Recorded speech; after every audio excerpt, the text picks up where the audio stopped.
Hello again, and welcome to episode 30 of my Leaders of the American Civil War podcast. In this episode, we continue our discussion of General Thomas J. Stonewall Jackson. Now, those of you familiar with my podcast have probably wondered why I haven't discussed Jackson's time at the WestPoint Military Academy yet. Well, you can rest easy. Your wait is over. Indeed, Jackson did go to the academy, and he graduated with the class of 1846. This was the class that produced the most generals in history to that point. Of the 59 graduates, 22 would become generals in the Union or the Confederate Army. Now, young Tom Jackson, under the guidance of his Uncle Cummins, had received a fairly decent education by Western Virginia standards. By the time he was 15, he was actually teaching younger children in a log cabin school.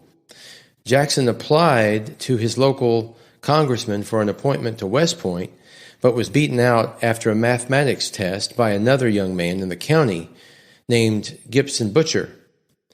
However, when Butcher got to WestPoint, he realized quickly that the experience wasn't for him, so he ran away from the academy. The ever-enterprising young Jackson, when he found out about this, took the opportunity to travel to Washington and appeal directly to Congressman Hayes for another chance at the appointment. Hayes did endorse him, and he immediately made a beeline for WestPoint, New York. However, Jackson's backwoods education had not prepared him for the entrance exams that awaited him there. In fact, he had to study on a blackboard for several days along with 122 candidates to finally finish the last among the young men who made it into WestPoint. He got in by sheer determination and effort. When admitted to his barracks, Jackson was wearing homespun clothes and looked every bit the part of an Allegheny bumpkin. He was in every way the opposite of his very refined classmate George McClellan. McClellan was classically educated in languages and mathematics. He sailed through his studies with almost no effort. This was not Jackson's experience. He struggled, staying up late at night to bone up on lessons for the next day. He was also a social misfit. He kept his head down while walking around campus, and he was shy to a fault. According to his classmates, he blushed when spoken to, and his voice had a feminine, almost squeaky sound when he did speak. Now, as discussed previously, Jackson had a stomach ailment then that was called dyspepsia that caused him to stand or sit in a bizarrely stiff posture.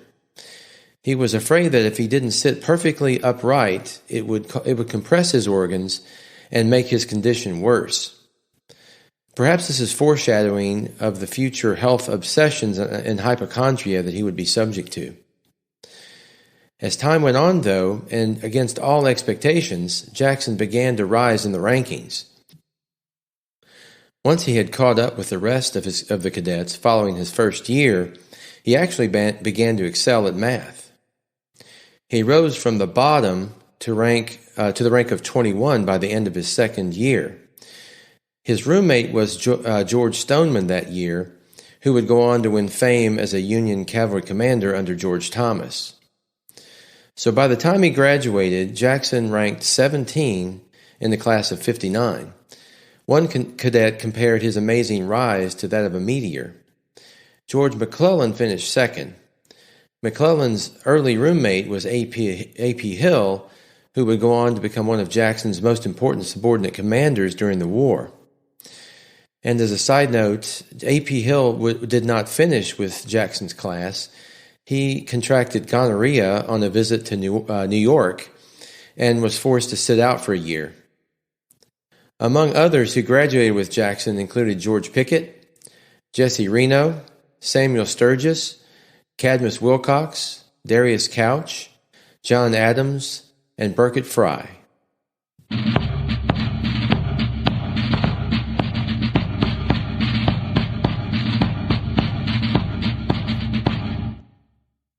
Now, to pick up where we left off in the last episode. In episode 29, we concluded Jackson's famous Valley Campaign, with Confederate forces defeating 2 Union armies in rapid succession at Cross Keys and Port Republic in Virginia. Generals Fremont and Shields were sent reeling by a succession of hammer blows inflicted upon them by Jackson's brigades, who were mainly from Louisiana and Virginia. Jackson was now the most famous person in the country, possibly in the world. However, the fact is that Jackson's Valley campaign, while brilliant, was actually a diversion. It was a very effective diversion to pull attention and Union forces away from the main action, which was taking place over near Richmond, Virginia.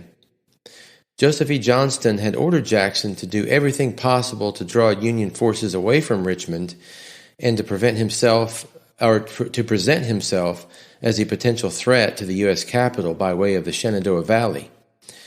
At this, Jackson had exceeded all expectations. Now, two things to keep in mind about Jackson are, one, he never held a war council with his subordinates. His top generals were almost always ignorant of what he was planning or thinking. He kept his thoughts to himself and issued orders with the expectation they would be followed immediately and without question. And two, the physical and mental exertions of the Valley Campaign took a toll on Jackson and his men.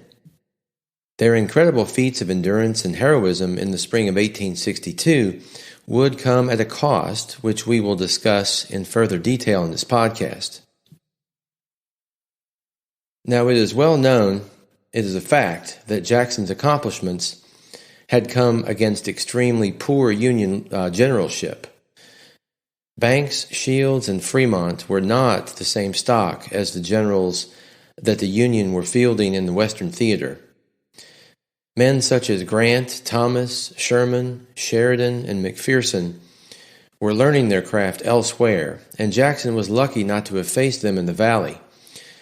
Nevertheless, his success was just the shot in the arm the Confederates needed at the time when all the news from the Western theater was bleak, and the enemy was now at the gates of the Confederate capital.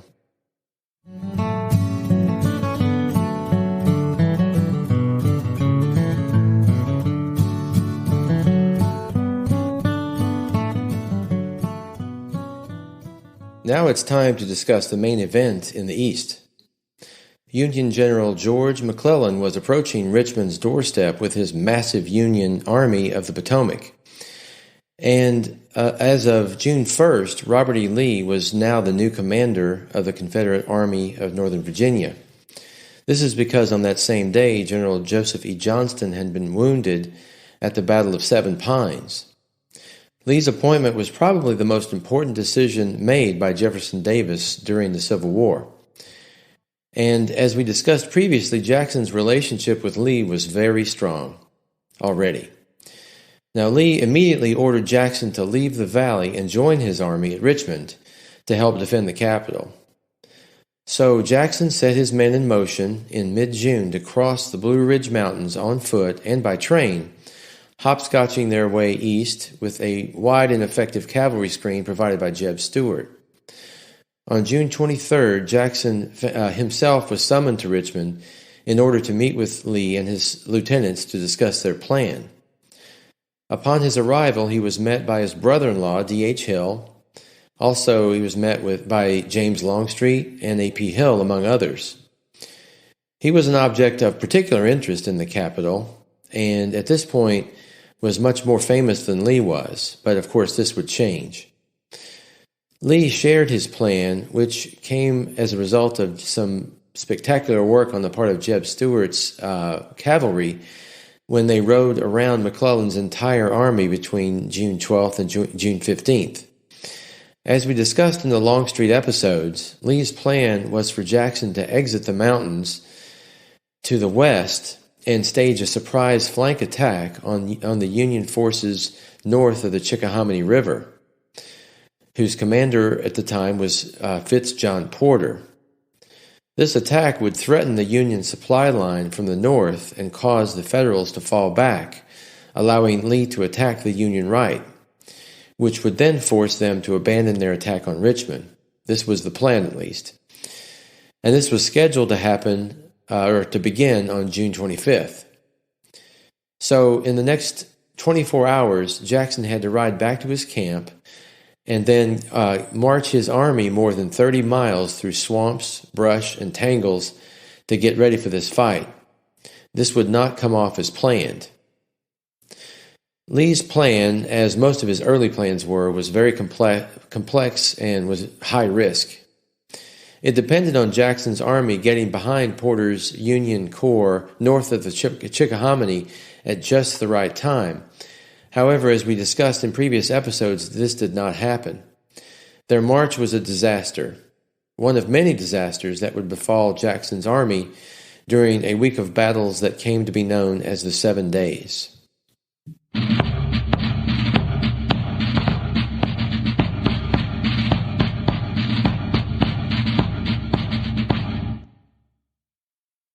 There were no good maps of the route Jackson had been ordered to take to attack the rear of the Union Army.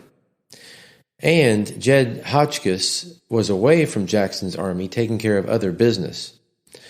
Also, Jackson and his men were utterly exhausted from having gone 3 days with almost no sleep. Jackson was a physical wreck. And for a commander who never shared his plans with subordinate commanders, his exhaustion was a particular handicap to the army. They never made it to their appointed destination on the 25th, and the battle was waged without them. So the most famous commander in the Confederate Army seemed to do nothing right during the 7 days battles. The only good news for Robert E. Lee was the fact that McClellan was so timid and never took advantage of his opportunities. I haven't planned to cover these battles in detail because I've already covered them in the Longstreet episodes, and I'm planning a deep dive in the Robert E. Lee episode sometime in the future. In short, Jackson and his army did almost nothing right during the entire 7 days. However, by the end of these battles, mistakes made by Jackson and others were overcome by the ferocity and by the desperate nature of the Confederate attacks during that time. Battles like Beaver Creek Dam, Gaines Mill, and Malvern Hill were especially ferocious and costly to the Confederates. But eventually, McClellan and his Federals were forced to give up their supply line and evacuate their position in front of Richmond. Jackson was proven to be human after all. But in the end, it did nothing to affect Lee's or Davis's confidence in him. In fact, following this victory at the gates of Richmond, he was even more popular than ever with the people of the South. One thing the 7 days did for certain was to give the Confederacy a new hero. Albert Sidney Johnston had been killed in Shiloh, P.G.T. Beauregard had fallen out with Jefferson Davis, and Joseph E. Johnston was grievously wounded in front of Richmond. However, Robert E. Lee was now the unquestionable hero of the Confederacy and would remain so until Appomattox.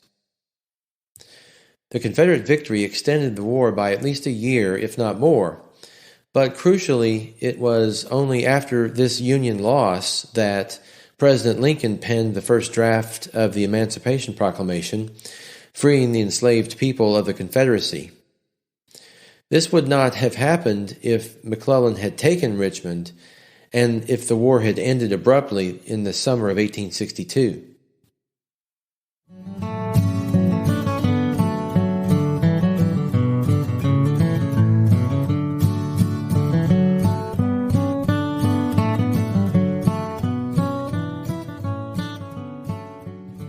Soon after the end of the Peninsular Campaign, as it came to be known, Lee reorganized his Army of Northern Virginia into two large corps formations. Jackson and Longstreet would command them. Once this was done, Lee's immediate attention went to a new Union Army that had formed, which was made up of the three armies that Jackson had beaten in the Valley. About 90 miles from Richmond in Culpeper, Virginia, John Pope had assembled the Army of Virginia. Now, this is a strange and confusing name for a Union army, and as we will soon discuss, it would not exist for long. Jackson was immediately dispatched to Culpeper with 14,000 troops. This was less than Jackson's whole command, but it was all that Lee could spare while McClellan was still close to Richmond and he still needed to defend the capital. With those 14,000 men, Jackson was expected to deal with about 50,000 Federals of Pope's command. Of course, he was accustomed to these odds, so neither he nor his men were fazed. Once Jackson was on his way, things seemed to remain quiet in Richmond, so Lee sent A.P. Hill's Light Division to join him. Now Jackson had about 22,000 men, which was plenty for him to stage an attack. All he needed was an inviting target, which Pope now gave him in the form of Nathaniel Banks' Second Corps. Yes, that's the same Nathaniel Banks that Jackson had routed in Winchester just over 2 months prior. Pope had allowed Banks' corps to dangle away from the rest of the main Union army near Culpeper, Virginia. Jackson immediately prepared to attack when he saw this. And when his men heard that Commissary Banks was in their front, they cheered and said, quote, "Get your requisitions ready, boys. Old Stonewall's quartermaster has come with a full supply for issue," end quote. What was to come now on August the 9th was the Battle of Cedar Mountain, which was a precursor to Second Bull Run, also known as Second Manassas. Union General Banks actually relished the opportunity to win back some of his credibility after such a notorious defeat to Jackson at Winchester. So Banks and his men were ready for a fight. Now, the battle lines were fairly simple and straightforward. Union and Confederate troops faced each other in a line that ran roughly north to south for about 2 miles. The rebels were coming from the east facing right, and the Federals were facing left. It started with an artillery duel at about 3 p.m., during which Jackson was potentially oblivious to the fact that he was directly in the line of Union fire. His staff intervened to protect him, and some of their horses were killed by shrapnel, but Jackson seemed to just remain there oblivious and completely unperturbed. Finally, the Union attacked first on the rebel right. General Christopher Augur of the Union Army advanced. However, he was repulsed by Jubal Early's forces on the right as many as 9 times. Then Banks ordered a surprise attack on the rebel left that caused Richard Garnett's Virginia forces to give way and retreat in complete disorder. In fact, it was a rout. When Jackson finally saw what was happening on his left, he spurred Little Sorrel directly into the middle of the melee to try and stop the stampede of his men. He tried to pull his sword out of the scabbard, but it had never been used, so it was rusty and he couldn't draw it out. So he unsnapped the scabbard and used the flat of it on the heads and shoulders of the retreating troops, urging them to stop and turn around. Then he grabbed a battle flag and raised it over his head, which finally did get their attention.